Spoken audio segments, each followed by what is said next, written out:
And that first meeting with Donald Trump remains elusive. The US president is meeting with a long list of world leaders this week, but Anthony Albanese appears not to be a priority. The PM hasn't been invited to the White House, and now a sideline bilateral seems to have been cancelled for a second time.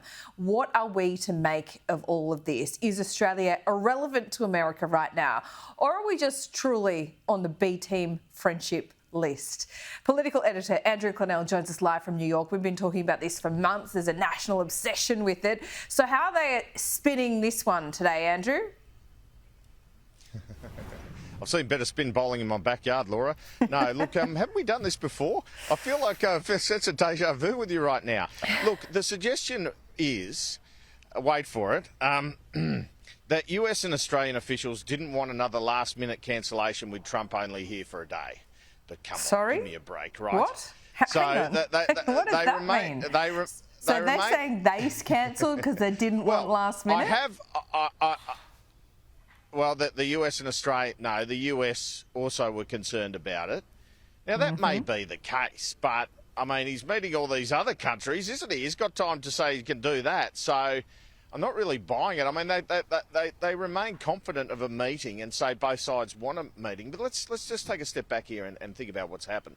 Richard Marles went to America, to the White House, funnily enough, and met JD Vance, etc., a couple of weeks ago. And that was all about lining up this meeting. And yet it still hasn't happened. Donald Trump says to an ABC reporter at the chopper pad a few days ago, your leader's coming over and he's keen to see me. So if this isn't a snub, I mean, this is a snub. And I think, you know, some of the commentary back in Australia will start turning to, well, should Kevin Rudd be out of his job? And then I guess Anthony Albanese's position on that is, well, the US can't tell me who my ambassador is. Now, the spin out of government, you'll play you a bit of it at the moment is, oh, well, we've done well on tariffs, we're okay with AUKUS, everything's fine. It's just, you know, the moons haven't aligned on the meetings. But the way things are going, Donald Trump only comes into summits a day at a time, every summit that I've been to. So are we going to see this in perpetuity? They're worried about a late-minute cancellation. Look, there's a chance next November at the G20, Laura, because that's in Miami. But I'd rather think we're not prepared to wait that long. This is how we found out, right? So even Anthony Albanese, with an interview with me yesterday, was saying, wait and see. That was his line, wasn't it? Wait and see. I'm not going to preempt anything about a formal bilat. Well, I should point out he's probably going to shake hands with Donald Trump at this reception here tomorrow night, but that's not a proper meeting. That's not a proper bilat. But this is how we found out. Caroline Leavitt, we were at the media centre here. We were playing her press briefing early this morning, Australia time, and she just drops in, this is what he's doing at the UN, and a long list of countries. Admittedly, a lot of it's a multilateral. Several leaders are there meeting. But a long list of leaders he's meeting, and we're like, where's Australia? Have a listen. The president will also be hosting bilateral meetings with the UN Secretary General and the leaders of Ukraine, Argentina, and the European Union. The president will also later in the day hold a multilateral meeting with Qatar, the Kingdom of Saudi Arabia, Indonesia, Turkey, Pakistan, Egypt, the UAE, and Jordan. After these important meetings, the president will attend a reception tomorrow night with more than 100 world leaders before returning to Washington, D.C. So a bunch of actual bilats, including with Argentina, and a meeting with what seemed to be Muslim countries there. Well, Matt Thistlethwaite was doing his best, the Assistant Minister for Immigration, on Sky News this morning in justifying that there isn't a problem to see here. I think we should see this as a good thing because it means that the president, who's been meeting with world leaders to try and reach agreements on trade policy, he's trying to do deals with other nations around tariffs and trade policy. He doesn't need to do that with Australia.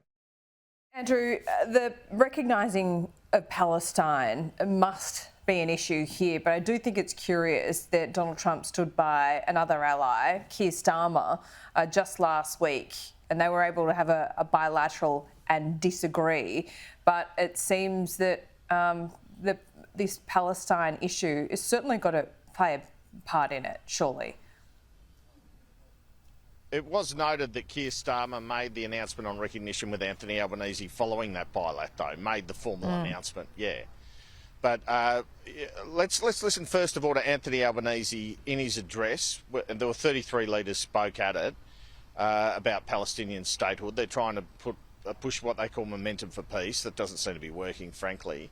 So let's listen to Albanese, and then let's listen to Caroline Leavitt again, because she basically conveys on behalf of Donald Trump, and this is a couple of hours before Anthony Albanese spoke, that this is a bad idea, and Trump says it's rewarding terrorism. Throughout this conflict, Australia has supported calls for a ceasefire because every innocent life matters. Every Israeli life, every Palestinian life. Right now, Gaza is in the grip of a humanitarian catastrophe, and the Israeli government must accept its share of responsibility. Such conduct risks putting a two-state solution beyond reach. That is where the current road leads.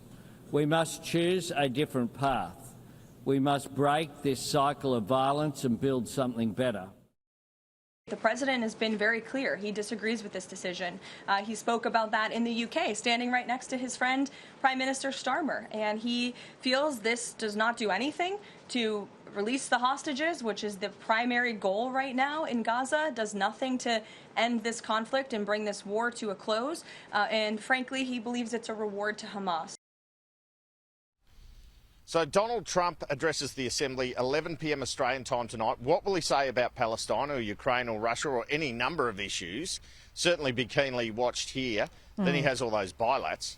Then he has the reception Albanese is attending. And the good news for you, Laura Jays, is that's right in the middle of your show, and I'll be joining you tomorrow to talk about it. Excellent. Can't wait for that. Andrew, I've heard the spin, perhaps from Rudd and others, that the reason it's actually better that we don't meet with Donald Trump, because if we meet with him face-to-face, if Anthony Albanese meets with Trump on our behalf face-to-face, he might ask us for things that we don't want to do. Do you buy that? No, you've got to have some level of engagement. They're our number one security partner. I mean, you can't run scared for the President of the United States.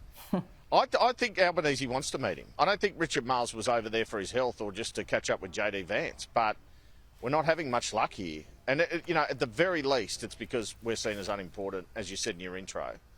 Or is it something more sinister? As Stephen Conroy, I just heard him last hour teeing off. Who knows?